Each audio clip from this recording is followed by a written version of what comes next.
Welcome to Turmeric and Tequila with your host, Kristen Olson. Questioning a better way, one gracefully disruptive conversation at a time. Welcome to Turmeric and Tequila. I'm so excited to be here. We are in Denver, Colorado in Big Up Studios. This is our first podcast with them, and we are excited to kick it off. We have got Andrew Dana in the house. What's up? Yes, let's go. The energy is about to get live. We have some shoe game today. We're going to talk about carbs. This Always. guy is a pizza and bagel extraordinaire, and he's got a super successful couple of businesses going on, but we're going to unpack the human behind these businesses. And they just jumped to a new spot on Tennyson that happens to be crushing it, which is right by me. So I was super excited. I crossed the path of Call Your Mother Bagel Deli in DC, and then I couldn't believe I was walking down the street one day, and I'm like, these guys are now in my neighborhood in Colorado.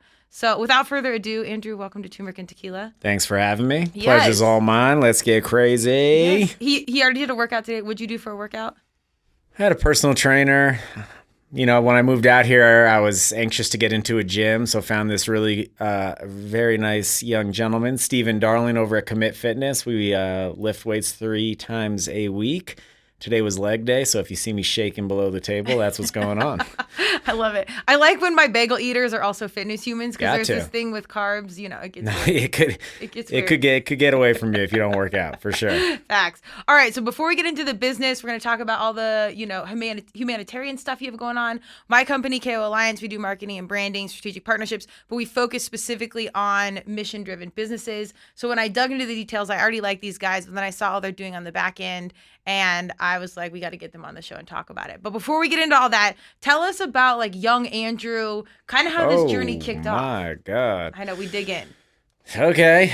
Grew up in DC. Always loved sports. Was always horrible at school. So when people were like, what do you want to be when you grow up?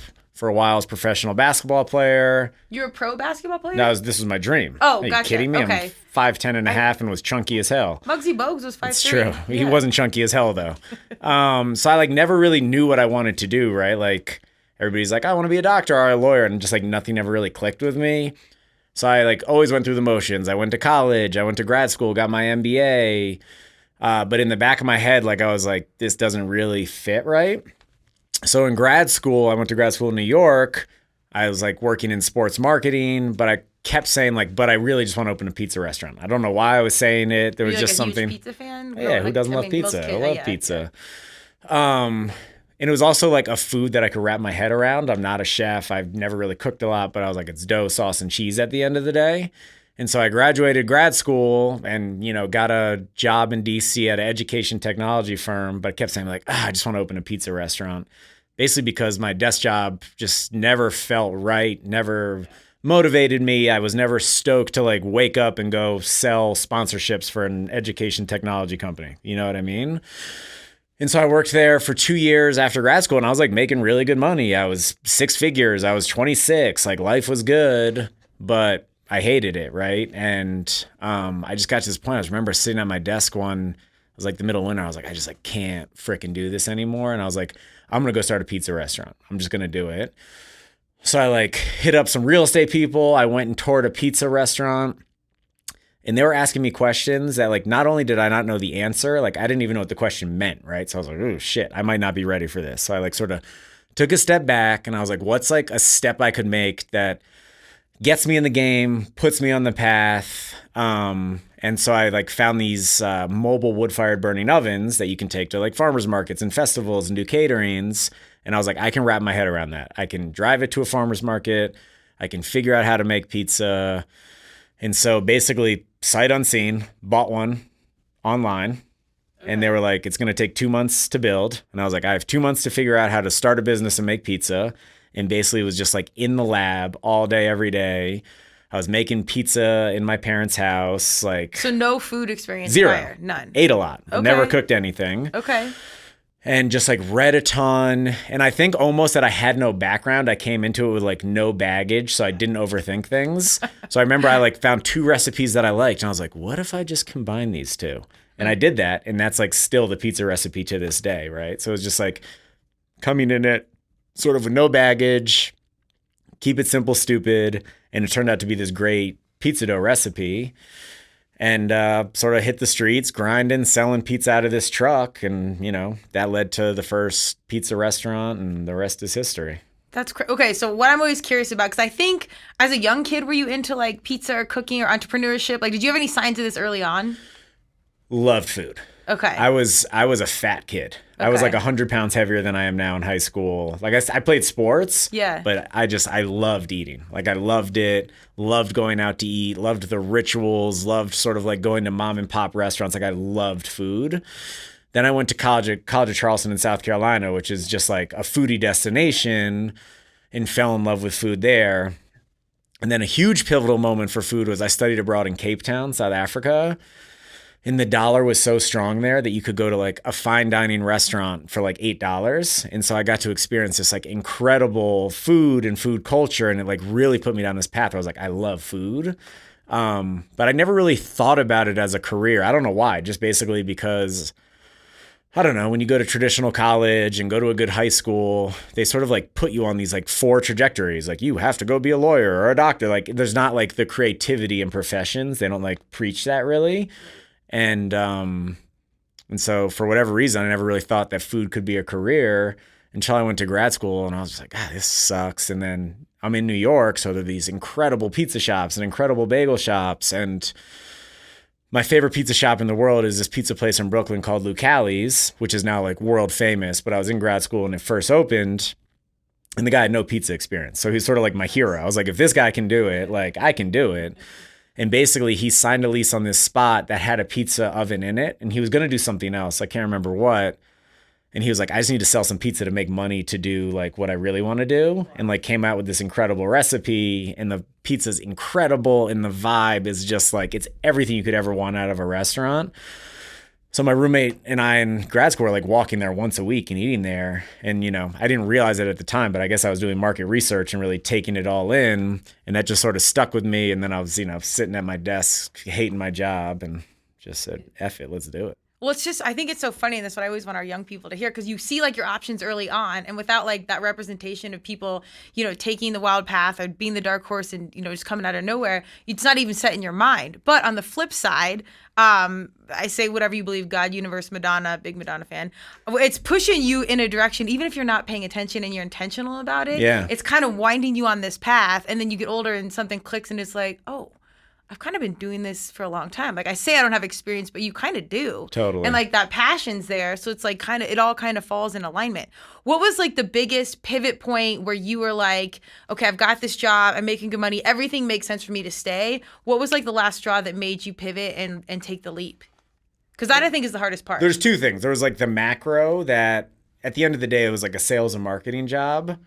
And like the widget that they were selling could have been anything in the world, right? And I just was like, none of this is real. Like this is all fluff and bullshit. Like none of this is real. And like you could also see the back end where you're like, a lot of the stuff they're saying is just like also not true. And so part of me wanted something like really real. And I said that early on. I was like, at a restaurant, either the food's good enough and the service is good enough, or it's not, right? Mm-hmm. And so there was like something so like tangible and real about the restaurant business where I was like, you can't fluff your way to success. Like maybe in an opening, but if you want to like move into sort of like, staple neighborhood, like been around for 10 years, like you can't fake that. That's real. So that was sort of like the macro view. And then I was on a work trip in Ohio, and I spent a night in Cleveland, and I was driving to Columbus, and on the way I hit black ice, spun out and totaled the car. And I like walked away unscathed. It was crazy. Wow. But I just remember that night I was like, if I had freaking died on this stupid road in the middle of Ohio, no offense, Ohio.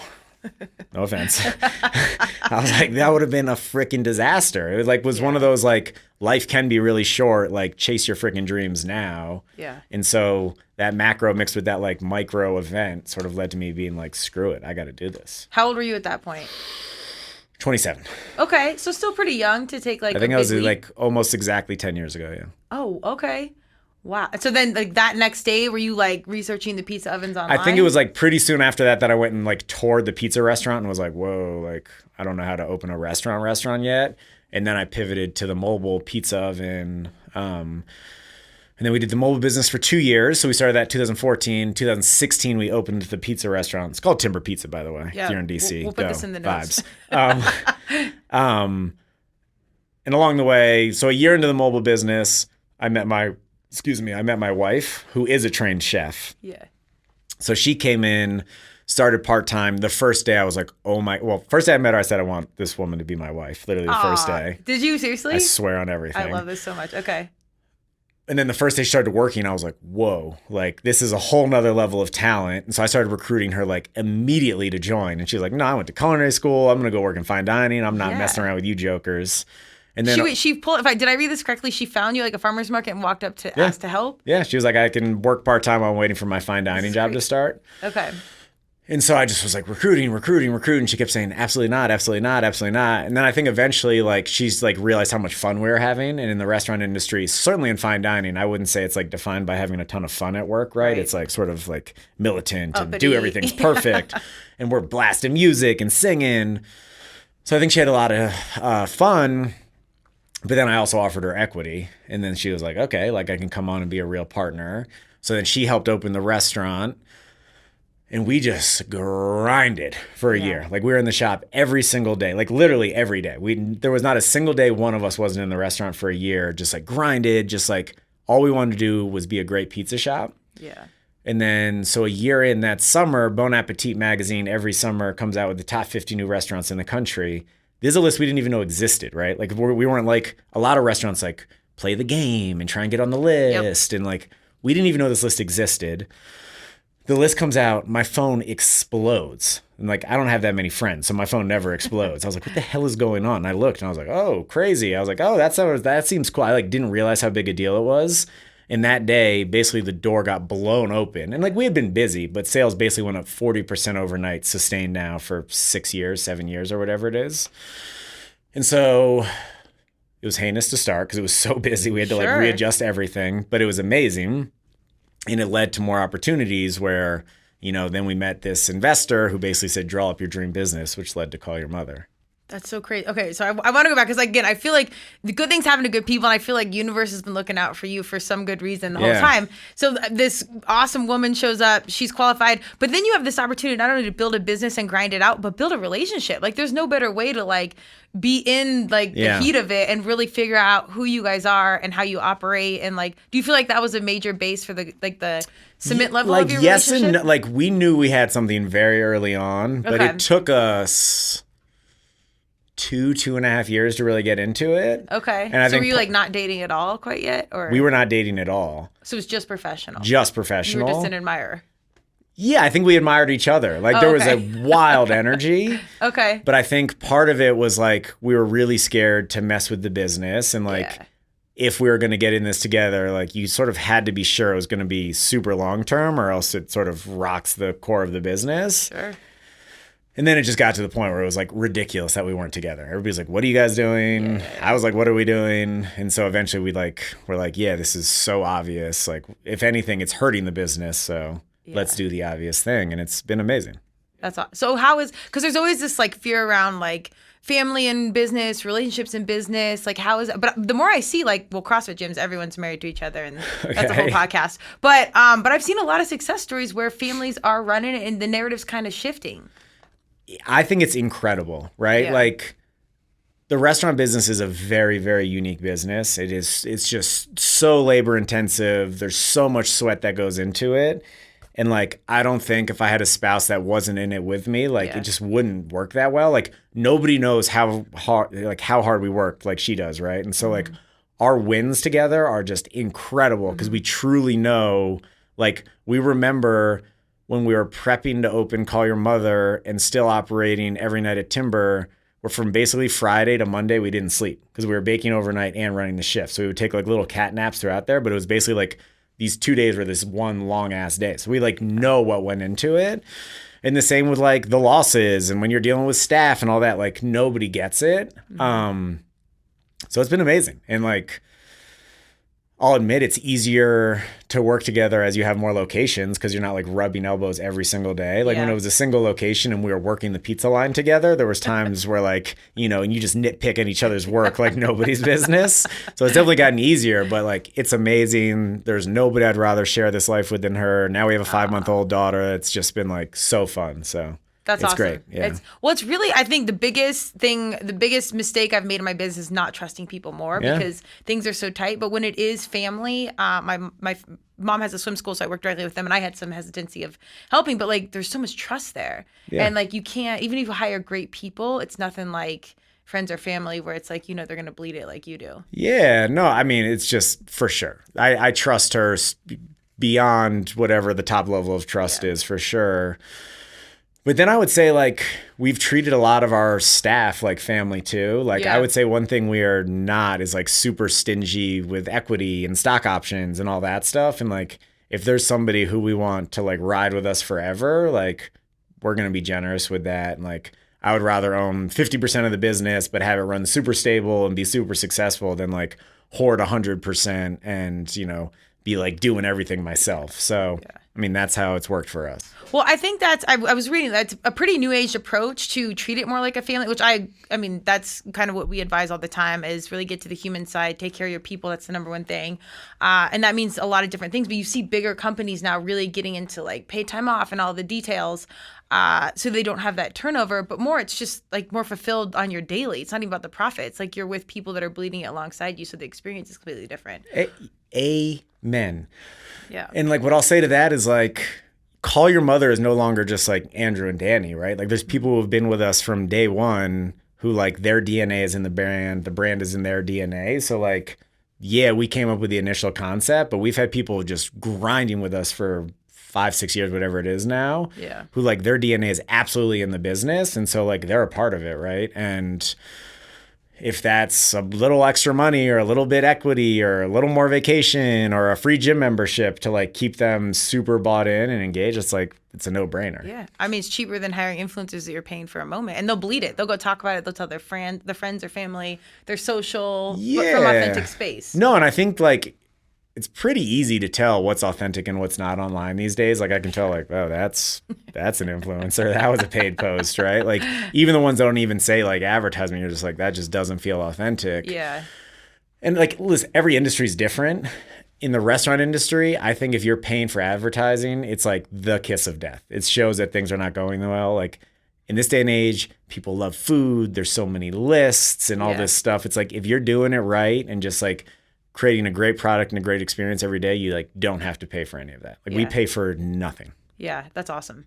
Well, so talk about this because I think this bleeds right into call your mother when you launch. It was right before the pandemic. Is that correct? Yeah. So we opened the first one October 2018. Okay. And it was just wild, like crazier than we could have ever imagined. Like our original business plan was like, it'll be a sleepy bagel shop and we'll have to do a lot of wholesale and catering to make it work. And like, basically the day we opened, we were like, oh shit. Like, why do you think that was? I think part of it is we had a decent reputation built up from Timber Pizza. Yeah. And I think part of it is like bagels are hard to make at scale, right? Yeah. Like that's why a lot of people don't do it because it's a pain in the ass and you need overnight bake. It's like a pain in the ass. And so outside of New York, there's not like a ton of bagel shops and there's definitely not a ton of like great bagel shops. And so I just think like it scratched a niche that was like just like desperate for it. Mm-hmm. And the other thing I think we did is like most businesses, there's like a playbook that most people play by, right? Like there's like the Italian restaurant. You're like, okay, I can probably guess what 4 of the 5 starters are going to be. And everybody just sort of does the same shit. And like certainly in bagel shops and Jewish delis, there's like a standard vibe that everybody gets. It's somebody's last name. There's Subway tile. You know what the sandwiches are going to be. And we had this moment, well, my wife's from Argentina, so she didn't grow up with any of this, right? She had never even had a bagel when we came up with this concept. So she just came at it truly from the blankest of blank slates. And then we also had this epiphany where like, why fight nostalgia, right? Like everybody thinks their grandmother's matzo ball soup or the deli they went to growing up is the best, even if it's not. Like you can't beat that. So like, why play that game when you'll never be able to compete with the classics? So we're like, let's just do our own thing. make, crazy sort of sandwiches with twists on them. Let's design this bright ass pink and teal spot that feels super different. And so I think the combination was like our reputation with timber, people desperate for good bagels in a city that didn't have a lot of great bagels. And then 3 was just sort of this like unique approach. Yeah. Why? So tell me about like the bright colors and like why. I mean, it feels like an absolute extension of your personality in general. Yeah. I told you I peeped Instagram. I'm like, oh, this dude looks exactly like the bagel shop. It's so authentic. But like, were you intentional about that branding, or was it just like, I love teal, I love pink, let's do this? Yeah. I mean, I think we're like blessed in that Danny and I just like make stuff we really, really dig, right? And like, we, I guess, have the tastes of like the masses, because like stuff we like, most people like. Like we're not like these like esoteric foodies who like crazy stuff. Like we like the club bangers is what we call them. And so the way, like, we basically have this vision of what we want the finished product to be before we start building the brand. So with Call Your Mother, we're like, we know we want it to be super fun and playful. At the end of the day, it's a bagel shop. It's not like, it doesn't need to be uptight. It doesn't need to have like a New York vibe or anything. Like, let's just do our own thing. And then a lot of my experience with Jewish delis was visiting my Jewish grandparents in South Florida growing up. And so if that was the inspiration I was taking, like, Miami Vice, pops of color, we were like, let's just have this sort of, South Florida Boca inspired fun spot. And so like, and it's with the pizza place too, the branding totally different. It's like woodsy and like, I always said before we even had a name and anything, I was like, I want it to be like a summer camp in the Adirondacks. So I sort of had these like visions of what I want the end like vibe to be. And then we like back into it with the name and the colors and the branding. Yeah. Kind of reverse engineer it from like that initial intuition. Yeah. But like, we're not professional marketers. Right. Like there's no like master plan here. Like at the end of the day, we like do shit we really like. We try and do it great every single day. And then when there's opportunities to grow, we grow, and we basically grow for 2 reasons. One, we get bored really easily, so we like love new challenges, right? Like the second things get stable, we're like, how can we knock this so it's like super unstable and like we're back in the trenches? And then 2, all those great staff that I talked about early on, like I promised them early on, like, don't look at this as a restaurant, look at this as a startup. And to fulfill that promise, you have to grow, or else people hit their ceilings super quick. So here we are. I don't know. I don't know. It's working out. Well, I mean, are either you or Danny spiritual, religious, like anything like that that's kind of guiding the light? I mean, I'm Jew-ish. Okay, like I saw we that. do Shabbat when it's convenient. I think I would call us like naturists. We like love being in nature and unplugging and sort of being like basically with each other in nature and our 5-month-old baby. Yeah. So I don't know what our guiding light is. Yeah, just trying to be good people, trying to create a life that we love, right? Yeah. And trying to help those who work for us create those same lives. And I don't know, these businesses are super personal too, right? Especially because I said like we're making stuff we like. So like at the end of the day, if somebody has a bad experience, it's so personal, it like kills us. Yeah. Which then we go over, and above to try and make it be a great experience every single day. Yeah, I love that. I just think there's always kind of like we're hit with messages wherever it's coming from. Like I don't care how it's like branded, religion, spirituality, whatever. But like if it's just so long as like you're listening, you have just enough awareness to kind of lean in just enough. Yeah. Like it will kind of take it back. Because you did the school thing, you did the MBA thing, like you did all the pieces that you wanted to. But on the flip side, there's always this thing pulling you in a direction, which I think everybody has. The hard part is actually listening to it and then leaning in, because that leap is so difficult. 100%. And it's like my body was screaming, telling me this, right? Yeah. Like I had mad anxiety in grad school. I left grad school and I was an insomniac for a year. Like my body was telling me like, your life is fucked up. Like this isn't what it should be. Yeah. And I just had to like sort of claw my way out of it and figure what that was. And it's like the second I started chasing like my dreams and doing this and working with my hands and the people I loved, it was like all that stuff just like melted away. Yeah, that's a perfect point, because I always like to talk about, it's not always about, as a marketing professional, we always get together with our clients and it's never about creating something, which I'm fabulous at creativity, but it's about revealing what's already there. Yeah. And that's kind of like guiding that purpose, that path, so then you're fulfilled. So it's not really even about the profit or the inline. It's like, how are we living meaningful and feeling like purpose in what we're doing? And usually it kind of works out. If you can find that piece, the business side somehow comes together and kind of reveal its path. But it's hard to walk away from everything you've been taught and all these examples to do something different. No, and my beef is like, I went to a really good private high school in DC, And like my whole shtick has been like, it actually ruined my confidence because it sort of tells you, it puts you in these very specific boxes. And if you aren't going to this type of college, you are not successful. And if this is not the type of person you are, and it's like, it's bad for creativity. It only sort of rewards a certain type of student. And so it actually like took me a while to like gain my confidence back. I graduated high school being like, am I dumb? Like, because I'm not good at this type of school and I'm not going to a Princeton. Like, am I dumb? And then in college, I sort of was like, I don't think I'm dumb. I'm like just as smart as all these kids. And I started to build, like, claw my way out. And then in grad school, I just had this moment where I was like, everybody here's faking it. Like, nobody knows shit. Everybody's figuring it out. And then I just like, I don't know. In grad school, I sort of found my mojo and then has had that carry over. But like, I think it's a disservice that it's like these schools don't talk about how many options there are out there. I'm like, you want to go study starfish in the Bahamas? There's a job for you. You know what I mean? It's like you don't have to be put on these like very specific career trajectories. Yeah. I think that's huge. And thank you for sharing that, because a major passion piece of mine is youth mental health and wellness. There's more pressures than ever on our kiddos. Instagram, social media, they're blasted with these unrealistic messages and everything else. And they're aware so much more way before we ever were. And there's just these outrageous expectations where in turn, like, you see these prestigious situations that look all glamorous and great, but the reality is it's pulled you further from your purpose than anything else did. Yeah, and it's also making like a lot of our young workers can be a little delusional on how fast stuff happens and what they're entitled to. And I've shown up for work 3 months in a row. I deserve to be a general manager. And we're like, what the hell? Like, that's not really how this works. And I agree, social media shows that things happen so fast and like, that's just not how it works. Like, hard work is undefeated. I always tell people the only way there is through the motherfucking wall. That's what I tell everybody. And it's like, there's not a lot of people running through the walls now. There's people like running for 3 days and being like, okay, what do I deserve now? Where's my medal? And that's not great either. So, well, it's a flip side. Well, that's also, I'm an advocate for youth in sports or theater or some passion. Like, get into something where you have to work at it. For sure. So you learn that early on, and it's not your boss, your coach, something when you're 18 plus trying to tell you some of these like life skills that you should have had early on. No, like none of my tips for anybody are like anything but the most cliche answers. They're like, I'm just like, just fucking outwork everybody. Yeah. Like, period. Well, I mean, that's kind of what it is. Yeah, that is what it is. We started Timber Pizza out of a food incubator in 2014 as the food truck. And there was like 5 other food trucks that started at the same time.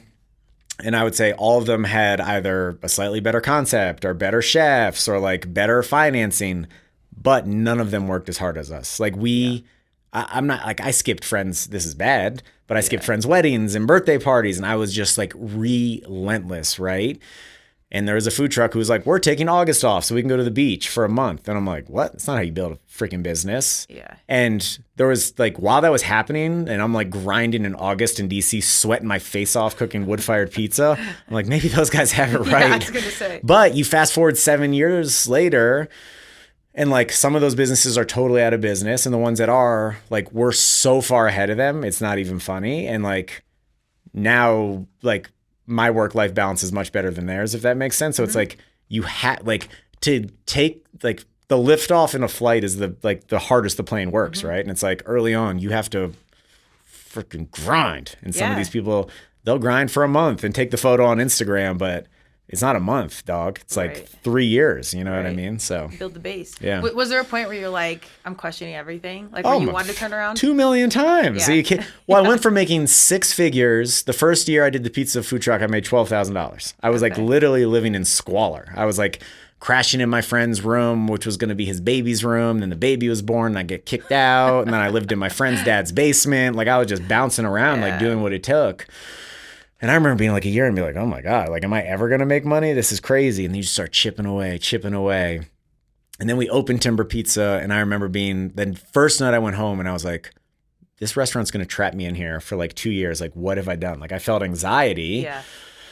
But then, I don't know, just put your work pants on and go do it again. And you start chipping away and you get great employees and you put the systems in place. And then eventually you can step away. Like, certainly in the restaurant industry, restaurants are like humans. Yeah. You open them, it is a newborn baby that needs 24 hours attention. It needs to be bottle fed. Or it will die, right? Yeah. Eventually it gets to toddler status where it can do some stuff on its own. Eventually it's a teenager where it just needs some rules, but it can live. And eventually it gets to adulthood where maybe you found the perfect like GM. But I think a lot of times people like don't realize how much love and attention a business needs early on. And they want to like fast forward to the C-suite and be like, I am the CEO, I'm the owner. I'm not in the trenches. And for what's worked for us is like we are in the trenches in the newborn phase. You know what I mean? Yeah. So. But when you have that experience, even if someone hands you a pile of cash and you can go from A to Z, which never really works, but even if you can do that for Instagram, when you don't have that suffer stage, the reward is not as sweet. Like, couldn't agree more. It's like going to the CrossFit Games and handing you a medal versus like you having to do all the workouts. Like, it's totally different. And if like a lot of parents that do that, I'm sure kids in DC, it's a wealthy area, I feel like they get robbed of the experience. Like, and you can't buy the in between. It's really brutal. I couldn't agree more. No, I mean, and especially if your wife is your business partner, so you've been running through these walls together, like to experience it together, and the wins are just immaculate because of how hard we worked and the fact that we get to share it. So there's the reward. Okay, so tell me about the humanitarian efforts, what you guys give back to. This is my favorite part because I think every successful business down the way, I'm big in like karma. So as intentional as we are as business humans, I think if you're showing up and doing good in the world, even if you have a plan, things are conspiring and making sure it's going to keep you moving in the right direction no matter what. But that comes with intentionality and being, worried about the profit in the business, but being a part of this world on a larger level and being a contributor, being useful is kind of my end game. Tell me about the causes you're involved with and why it's important for you to keep that involved with your business. Well, so I want to start with the staff, right? And so when we first opened the restaurant, I had no restaurant experience, and my wife, Danny, only came from the kitchen. And traditionally, restaurants, the kitchen does not get treated as well as the front of house. And so the first thing we ever did was like, we're doing even tip share among everybody. We're taking care of everybody. And then we also, it's like not just enough to do that. We wanted to build people up to have like full careers. And so we offer free language classes. We offer professional training. We put people on like clear career trajectories. Once the pandemic hit, we built out an employee relief fund. So we built a fund just for employees. When employees need, just a little help out, they fill out a form. We have a committee just to help our current staff out, right? So it's like, if you don't treat your staff right, none of the other shit matters because you can't do it right. So like truly the staff is the core of the whole thing. So we want the staff to be taken care of, have clear trajectory paths. My wife is an immigrant. She deeply cares about immigrants and giving them like clear opportunities. A lot of these immigrants get kitchen jobs that just have such low ceilings. And so we're trying to, eliminate that ceiling for these immigrants who come over here looking for a better life. So that's one. And then two, we've just always wanted to be a staple in the community, right? Like at our core, we want to be a neighborhood bagel shop. And to be a neighborhood bagel shop, you have to be involved with the community. So like there's different things we do. We do a roundup campaign every month with a local charity. We match whatever we round up. There's things in DC, like we've sponsored inner city summer camps, so it's like we're always looking to do different things. We're always looking to be involved with the community, and that's different in each shop, right? Like each neighborhood in DC, we have 9 shops. Each neighborhood needs different things. So we're into a lot of different community aspects there. And then lastly, we're a food business, so we care about feeding people, right? So, when the pandemic hit, we were donating tons of food to hospitals. We always do food rescue. We sort of on purpose overbake bagels so we can donate bagels every single day to food rescue here and in DC. So take care of your staff, be involved in your community, and then like whatever your core business is, that's not easy. It's like not a heavy lift to help out, which for us is feeding people, is we do. So that's sort of the 3 pillars. That's awesome. Where do you think that stems from? Like, why was this important for you from the get-go? Because this isn't stuff you have to do. Yeah, I mean, I think when it comes to staff, like I'd always worked corporate jobs where like staff got benefits. I was like, why the fuck wouldn't these people get benefits? I was like, what are we talking about? And then Danny coming from the kitchen, she was like, it's so fucked up how people in the kitchen get treated. So we just came at it early on. We were like, it's just not fair, like period. And like, we're going to offer people health insurance. We're just going to do these things. We're going to have a 401k, which no restaurants have, right? And then, as for the community aspect, I don't know. Our parents raised us well. We care about our community. Like when we opened Timber, we lived across the block. Like literally we could see in the front window from our apartment window. And so like we lived in the community. We wanted the community to be better. So there was never like some marketing master plan. It was just like innately in us, like, yeah, of course we're going to try and help out our community. And like, of course we're going to try and feed people. And of course we're going to try and treat our staff well. And I think like you can tell when businesses are doing stuff like for the likes, you know, like for the longest time, we did not even comment on the fact that we did any of this stuff, because that's like not why we did it. Right. And then people were coming at our necks saying, why aren't you doing stuff for your community? And we're like, I guess we do need to talk about this, but like, that's never why we wanted to do it. Right. Like, and before we started say like, or maybe this one, I don't remember. At some point I said, we don't talk a lot about like where we source our stuff from, even though we source the best stuff, just because there's like, everybody's shoving shit down your throat. And so we're like, at the end of the day, we want to make great food, great service. And if you want to hear about our sourcing, we're absolutely there for you. And it's great sourcing. And it was the same in the community. It's like, we're not doing this for credit. We're doing it because it makes our community better and because it makes our staff happier, which makes us just a healthier, happier business. Then people were coming at us for not doing stuff in the community. So then we started to have to talk about it a little bit, but we still like don't talk about most of the shit we do just because like that's not why we're doing it. Yeah. And I don't know. Our whole business is based on authenticity. And so my whole thing is like, you can tell when businesses are doing things for the likes and for a little boost in business. So we just like, at all times, we're like, does this feel authentic? And so sometimes we talk about stuff, sometimes we don't. Except for right now, you just talked about it. So now it's out there. No, but I think it's good. I'm just giving you a hard time. I do think I get it. It's almost like the influencer line of like, it's authentic, but do you want to be an influencer? No, but like, do you really have something important to say? Okay, yeah. So I think it is important that you share it. I'm glad that you just did, because our young people are savvier than ever. Like we were just talking about this before we got on, so they know how to dig into the details, and they're conscious consumers. They will intentionally, like kids that don't have a ton of money, will spend the extra dollar to go to a family business or mission-driven, you know, type of situation. So I think it is really important, and that provides space for you to help people on the back end. So like all of it kind of works together. Do other businesses, and this is an off kind of topic question, but do other businesses come to you saying like, this is cool? Like, have you done any like consulting on how you guys do stuff yet? I would never charge anybody to learn how to, you know, treat their staff better or do anything like that. Like in DC, the restaurant industry is pretty tight knit. And so like we absolutely, you know, are sounding boards for ideas, and here's what we're doing, and here's how you can get involved, and do you want to do this thing together? So absolutely there's like a network of that in DC. We're trying to build that network here. We're still new to the block. We've definitely met some like cool people. So for the most part, we're going to people here for information, like what are the great charities, who's donating food in like an actual organized, meaningful way. Because just like there's good businesses and bad businesses, there's good nonprofits and bad nonprofits. So we just like always want to be involved with the best. We've done like some consulting on like branding and stuff like that, but I would like never be like official consultant for like, here's how you help your community. Yeah. I mean, I get that. I respect that. But also like, I do think it's something to take note of for businesses starting out. Number one, just question a better way, like do it your way, lean into it authentically. But really kind of just, I would say it's cliche, but listening to that heart space, because I think that's like the best guiding post that you can chase, even though that's kind of hard to like wrangle in and like logically grasp. No. And I always go back to staff, because if the staff is happy and bought in, they make better food, they give better service, and like that, they are the backbone of your business. So I would tell anybody before they even start to think about the community or anything, make sure you're taking care of your staff the best you can, because it can backfire if you're not taking care of your staff and you're doing all this charity work. Your staff's gonna be like, what the fuck, right? And so like the foundation for everything is your staff. So make sure you're taking care of them first, and then you can start to grow from there. Love it. Well, it's just like sports. You got to have the team. Teamwork makes the dream work. Hundo P. Tell me what's special about this Tennyson location. You're new to Colorado. Like, give us the tea on what's different with, you know, what you guys have going on out there. It's a beautiful spot. Tennyson is rocking. I think you guys are a perfect fit for the neighborhood.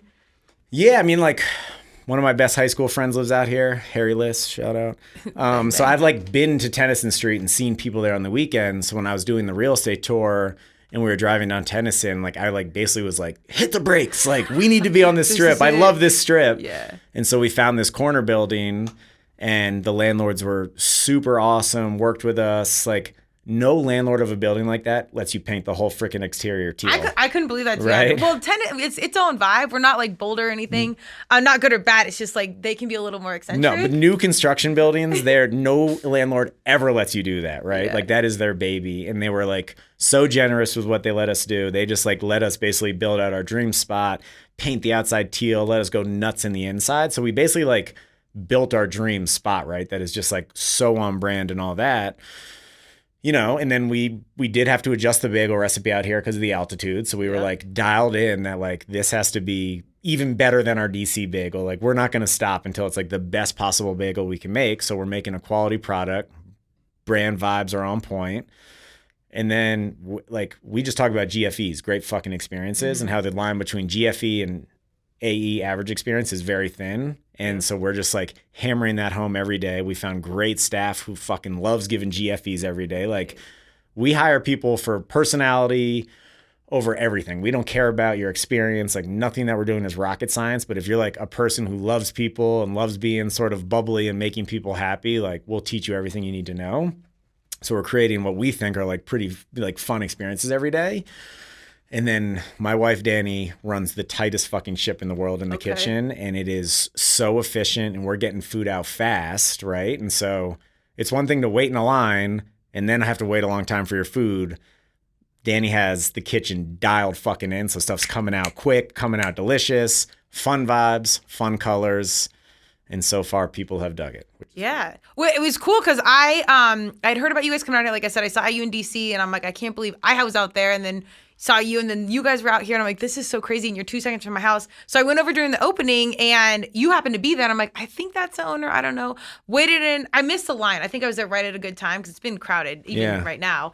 And got my food fast. You happened to be there, which I really appreciated. I'm like, this dude owns it, but he's on the front lines, you know, not only for like week one, but like you're out here for a couple months, like in it and bleeding it. And I think that speaks volumes. But just good experience and genuinely, like I'm a big energy person. You could tell your humans were in it. Like, it wasn't like, you know, we gave them something in the back and they're hyped up on Red Bull or caffeine. But, like, these dudes are actually, everyone's in there is bleeding it as well. Like, it was just, like, good energy and good vibes. And I'm here for everything neon. So you had me at the branding, for sure. No, it's like the staff we have out here is incredible. We have a bunch of hungry people who want to grow with us. And we've, like, as long as people want bagels out here, we're going to do more locations and continue to grow. So, like, the same stuff I promised the staff in DC that, like, you can build a real career here is like true here too, right? And that doesn't necessarily mean just a restaurant in the restaurant job. Like the guy who's now running our marketing and social media started as a food runner, right? And has just been with us grinding. So it's like, we basically say like, if you grind with us and like help us win, we'll help you win. So like you can jump from this silo to this silo and this silo to this silo.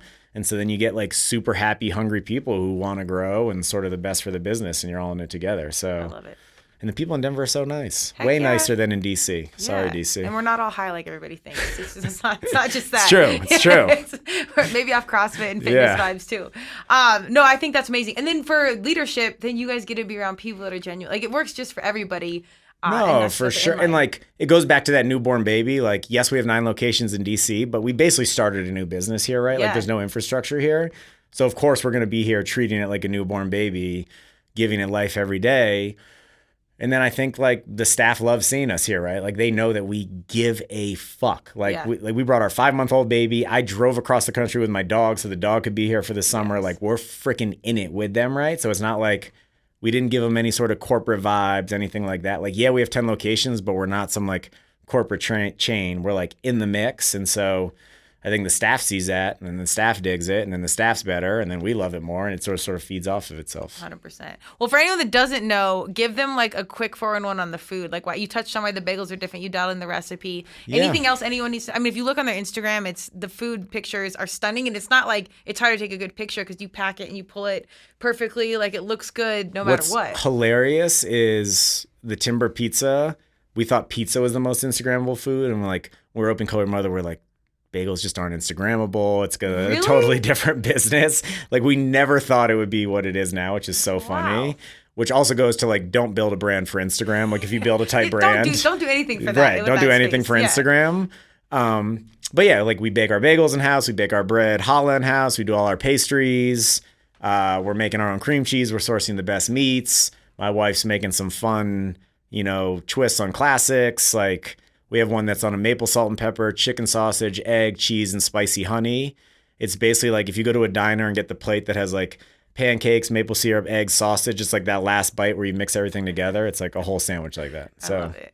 Come through. Food's tight. We have coffee. We have vibes. It's fun. Yeah. Old cell phones on the wall. That was a cool touch. Yeah, you go on eBay and buy 150 old phones for $150.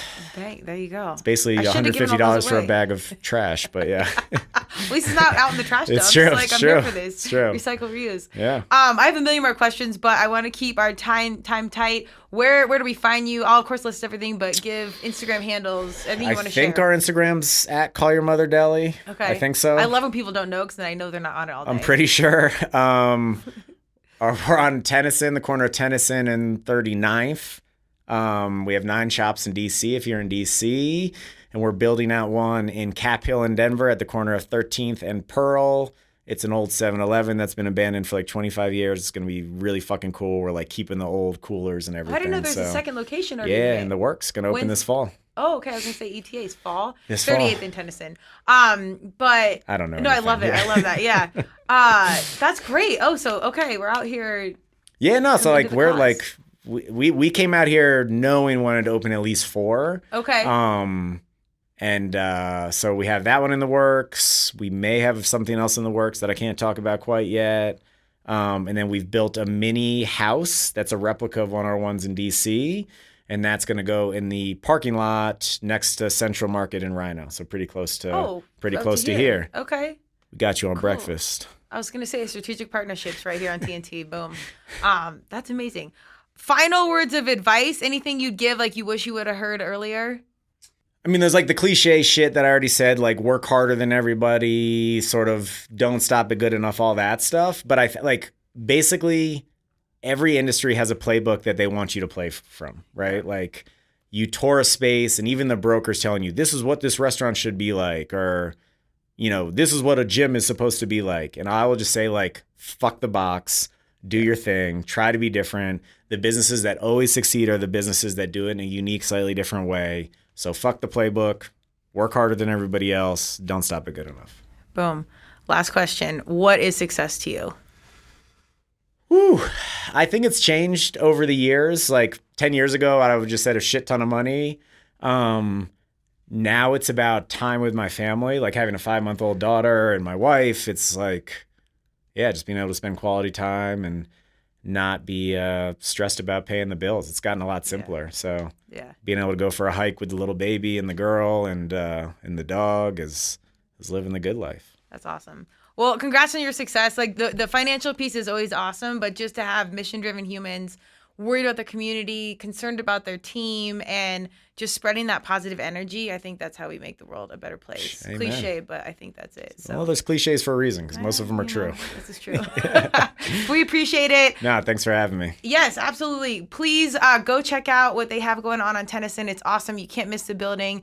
The food's good. Go back a few times because you got to order a few different things. I definitely think I said the challah bread and it's challah. Challah. Yeah, the guy was like, oh, that's cute. Like he didn't say it, but he was looking at me. I'm like, then we have a gluten-free yucca bread and everybody says yucca. Oh, yeah. So I'm just challah. Yucca. So you don't look like Don't a embarrass newbie. yourself. Yeah, I definitely did, but that's okay. And I was branded out, so it was right on the wall. Check them out. Special thank you to Big Up Studios. These guys are awesome. If you're creative in the mix, videography, any sort of creating content, podcaster, come check them out. Well, we're going to be doing a podcast with them coming up, so you'll be able to hear their backstory.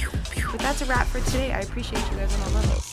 Thank you for joining Turmeric and Tequila with your host, Kristen Olson. Tune in next time, and don't forget to subscribe on Apple, Google Podcasts, Spotify, or wherever you listen.